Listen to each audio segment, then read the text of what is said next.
বন্ধু, বন্ধু বন্ধু কে এসেছে? বন্ধু আজকে তো রেজাল্ট দিছে, তোরটা দেখোস নাই? কি বলস? দাঁড়া দাঁড়া দাঁড়া, আমি এখন দেখতেছি।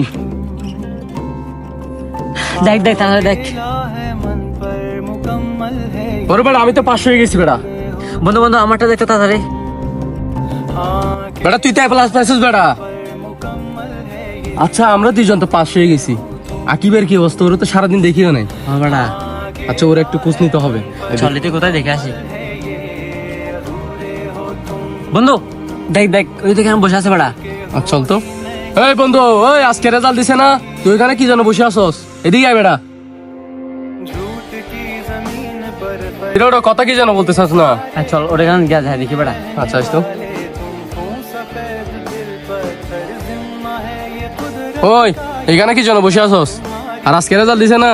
আমরা দুইজন পাস করছি। তোর কি খবর? রেজাল্টের কি খবর তোর? বন্ধু আর বলিস না বেটা, আমি বেটা ফেল করছি।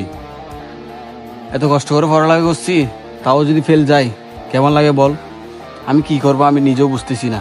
মরে যেতে ইচ্ছে করতেছে বেটা আমার। ধর বেটা, এটা কোনো কথা হইলো? রেজাল্ট তো আর তোর ভাগ্য নির্ধারণ করবে না। একবার ফেল গেছিস তো কি হয়েছে?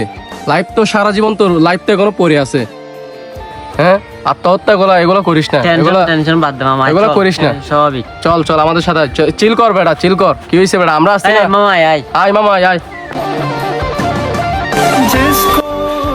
এরকম পরীক্ষায় ফেল গিয়ে হাজার হাজার যুবক এই আত্মহত্যা নামক পথটি বেছে নেয়।